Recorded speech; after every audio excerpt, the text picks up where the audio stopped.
ശ്രീ അശോക് കുമാർ, എന്താണ് താങ്കൾക്ക് നമ്മളോട് പറയാനുള്ളത് ഈ വിഷയത്തിൽ? നമസ്തേ.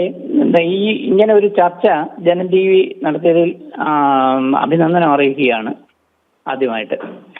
പിന്നെ ഈ ഗുരുപൂജയെക്കുറിച്ച് വിവാദം ഉണ്ടാക്കുന്ന രാഷ്ട്രീയ താല്പര്യമാണ്. പിന്നെ ഭാരതത്തിന്റെ ഗുരുസങ്കല്പമാണ്. അതായത് നേരത്തെ വിശ്വഗുരുവായിട്ടാണ് ഭാരതത്തെ കണ്ടുകൊണ്ടിരുന്നത്. അതുപോലെ ഗുരുപൂർണിമ ആഘോഷിക്കുന്നത് നമ്മുടെ വേദവ്യാസ ജയന്തിയാണ്. അപ്പം വ്യാസനെ പൂജിക്കുക, അല്ലെ ഗുരുവിനെ പൂജിക്കുക എന്നുള്ളതാണ്. അതുപോലെ ഇടയ്ക്ക് ഒരു പോസ്റ്റ് കണ്ടു, ബ്രാഹ്മണ്യം പഠിപ്പിക്കുന്നിടത്തു നിന്നുള്ള ഒരു RSS നടത്തുന്ന സ്കൂളിലാണ് ഇത് നടത്തിയത്.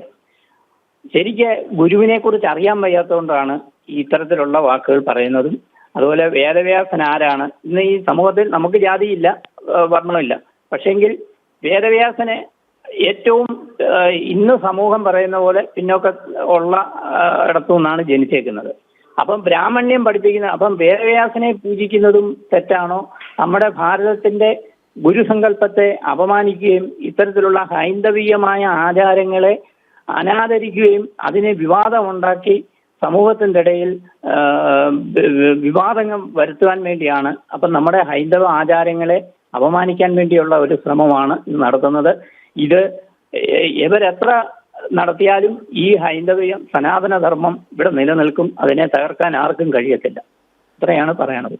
ശരി, വളരെ നന്ദി ശ്രീ അശോക് കുമാർ.